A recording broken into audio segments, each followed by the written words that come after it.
What's going on, guys? Aggronix here, and welcome back to week 2 of the ElysianUCL D-League season. Today we jump in to our battle.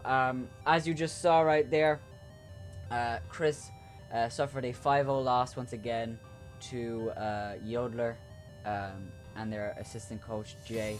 It was a pretty rough matchup, and we'll just get straight into it. So, you guys just saw it there. Few of the things that we could have changed. Well, a few of the things that we got right, first of all. I think we got a lot of stuff right. I think we both, Chris is here, by the way. I think the things that we got right on the team building side, I think Sableye had to come. I think Sableye did alright. I think Slowking was very, very good and could have done work. I think Skarmory was great. And Noivern and Ditto are the only ones that I'm like, maybe not. Looking back. Chris, what you think of that? I don't know how I felt about Skarmory just because of the matchup against his physical attackers. Like, I would have no point in which I could roost against the Lopunny just because then it would turn into a super effective high jump kick or drain punch, whatever he went for. And Dormanitan's just going to one-shot me anyways, pretty much, with Fliplet. So maybe if we went some other route instead of Skarmory for our defense, for another like hardcore defensive core.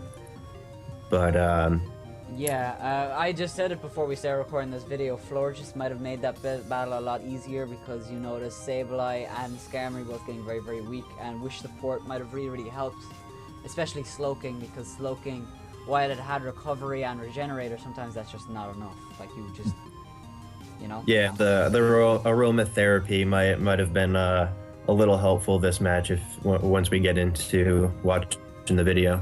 Yeah. So. No, they already saw it in the editing. I'll make sure they already saw it. Oh, Another perfect. thing as well is that I feel like Tangrowth was too on your mind. You notice the EV spread there is kind of odd. Why did you go with this EV spread in, you know? Just because I felt like it was like always an automatic response to the Lopunny. Like it wouldn't be able to touch it too much with its fighting stab or normal stab. It would have to bring an ice punch, and at that point it's banking on it's dead to a power whip, honestly. Right. And I do like that a lot. I did go power whip instead of our original seed bomb because it does over 50% to the Vaporeon no matter what the build is. Yeah, that's a good point. Like you noticed, I think it was Mew came in, or what was it again? Something came in a knockoff to 30%, and then Power Whip resisted to like 20, and it was kind of absurd how much Power Whip is doing. Power Whip's a really strong move. But I feel like Tangrowth being burned was a big thing, and we definitely didn't make mistakes like we did last week. Remember I said that Scizor was just an automatic swap in for Tangrowth. Tangrowth really couldn't touch it. With this week, there was no real Pokemon that we couldn't touch. It's just being burned was the big thing. Like Mew came in, we can knock off. Damashek come in, we can Rocks Earthquake. Zapdos comes in, we just Rock Slide. You know, actually, that was it. It was the Zapdos. Knockoff did 30% to it, but then Power Whip did 20, which is crazy because Power Whip is resisted, and it still did that much. So, there was never really a time where you were just blown away, except for the Ditto mishap at the start. And I understand why you did it, because being a Darmanitan is really good, you know. Like getting a Darmanitan would have been really good, but I feel like, well, you know it yourself, it was just not the right time. And in the end, he was choice banded, and he was just able to one-shot your Ditto, which pretty heavily sucked. I can explain why going into Ditto a little bit more. You don't really have to. I think it's pretty, you know, it makes, you know, I understand why. It's just choice banded, Right, I obviously couldn't stay in with Sableye. Our Sableye was a special defensive wall this week, but it two-shots everything. Even if it went for a U-turn, it automatically goes into Lopunny if I bring in Slowking. So I was kind of scared with that in that sense. That's the thing where I don't understand your mindset there. If I'm in with Slowking, why do you go into Lopunny? If he U-turned out. Yeah, but why does he go into Lopunny? Because he kills me right then and there. With Lopunny. Yeah, I would be down at like 30%. A choice banded U-turn. No, I don't think he would have gone to Lopunny. He would have gone to Zapdos. Or either one. Either one. And Then he you has always have Regenerator to swap out. So Okay. I don't, like, that was the thing that always caught me, like, off guard every time you said that. I think you said the same thing last week where there was a Pokemon that came in every time and you were like, oh yeah, this Pokemon is a problem for me. I'm like, it's not. Like, the team is fine. And Lopunny being a response to Slowking that's not true. And another thing with Slowking and Skarmory, I do think Skarmory should have come. Reason being is because Skarmory, right? You're in with Slowking. Lopunny thinks, alright, I'm gonna go for a turn or fake it. If you go into Skarmory, you get the Rocky Helmet. He goes for, okay, I'm gonna high jump kick, you go back into Slowking. You know? So there's just you get your Regenerator boost, you get a lot of damage off on him. I feel like Skarmory did have to come this week. It's just maybe we shouldn't use it in the capacity that we did. Yeah. And Noivern I don't think should have come. On paper it did a lot. Missing like 17 Draco Meteors was kind of... Oh my god. Yeah, at that point I was like, are you kidding me? And I think even in the chat he goes, yeah, that's some pretty bad luck. No, I'm pretty sure he just almost let you kill him at that point. He just left before you on in. He was like, yeah, you kind of deserve to kill something. Like, you got really, really unfortunate with those Draco. Yeah, with misses. 3 misses and a Hurricane miss, so... And I think there's a Protect in between, so yeah, there's a lot. There was a lot of that. And he could have swapped at any time, but he didn't. Right, yeah. Not like it would have changed the game too much, but still, just unfortunate. I don't know, dude. Entei not coming was simply because it didn't beat anything that we were relatively, like, incredibly scared of. Maybe we should have brought it in the end because Extreme Speed is just very, very good. Yeah. And it wouldn't be able to be burned by the Mew. I guess that's pretty good. And another thing that I noticed is that every time you brought in Mew, you didn't go in a Sableye. Which I should have. Sitting there. I think that. I was sitting there tearing my hair out. Like, Sableye is the easiest swap in the world, and I do think Toxic, which you had on it, I do think Toxic was the right idea because you notice a lot of his moms were Toxic. It's just Vaporeon came in every single time. And yeah, just Heal Bell. It was just really unfortunate that he got the burn right on the first stall. And the thing is as well, you could Toxic him and he could Toxic you and he would win simply because he has Heal Bell and you didn't. So that was the big thing. Maybe we shouldn't have brought Noivern. I don't think Noivern did as much as you hope it did, and I don't think... Well, Ditto could have done something, but we'll never really know. No. Yeah, I don't think Noivern should have came in this sense. And the thing is, as well, with the Ditto, I don't think you ever saw what the Damanation's moveset was, because it died instantly. I don't think... Are you able to see? No, I wasn't. So you don't... Like, even if... I mean, even if you went into Ditto, he's Choice Scarfed. He's probably doing 70%.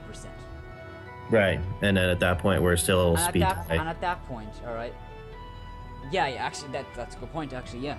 If he's Life Orb, I'm pretty sure he'd still kill as well, but if he's Choice Scarfed, you're still speed tied. Another thing, even if you're on some plane of existence, you live a Choice Banded Flare Blitz, and he has to swap out.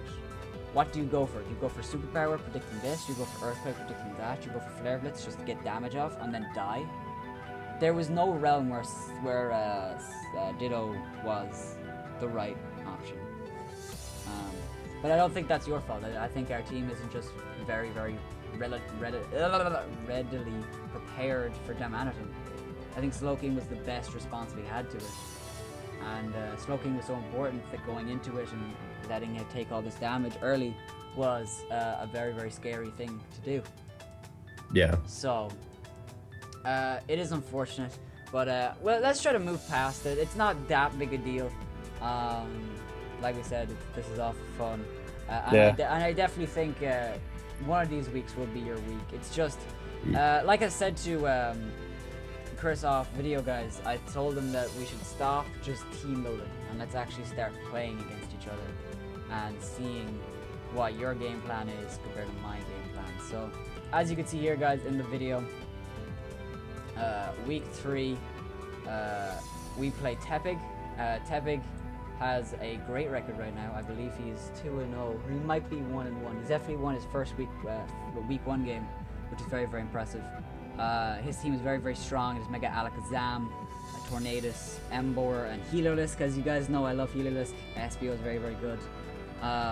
So it'll be interesting to see how we play against that team. And I think, actually, I'm pretty sure I can show it to you right now. Let me just get it for you there. Is it up here? No, I believe it's down here. His team is very, very good. Whatchamacallits? Tepigs. But I think we will fare a better time against that team. Where is the... There it is. There it is. Here it is. So you see right here. I think we can do really well against this team, honestly. And it's coach's Sixpads, so me and Sixpads are really, really cool, and we know each other's battle style decently well.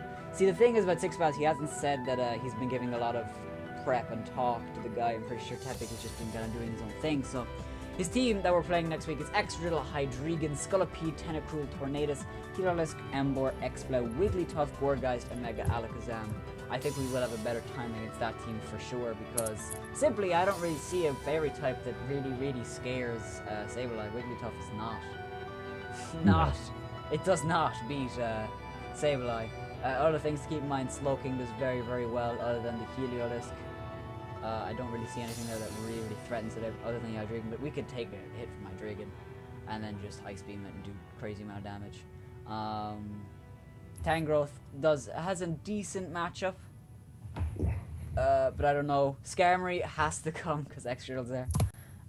Like I said, when we were building the team, when we were going to draft it to Chris, Skarmory is just a great Excadrill response while Skarmory is alive. Excadrill is not a threat. It's just a fact. So I think we're going to look forward to that next battle, guys. If you guys are still rooting for the Cork City Starlies and the Indianapolis Rapidashers to come through and make playoffs, make sure to heavy slam like button down below first, and stick with us. I know it's been a rough 2 weeks, but you know what? What's 2 losses? You know, there's still 8 more weeks to go, I think, or 8 more battles anyway. Maybe 7. If we go out with a 7-2 record, that's playoffs, you know. So let's do it, Chris. I think we can make it further than we have already. I think we can get a 4-0 loss, and let's. No. I think this is gonna be our week next week, and I think we can definitely pull out a win. If you guys are excited, make sure to have some like button down below first. With that being said, subscribe to a member of the Aggronix. Have a wonderful day. Bye bye.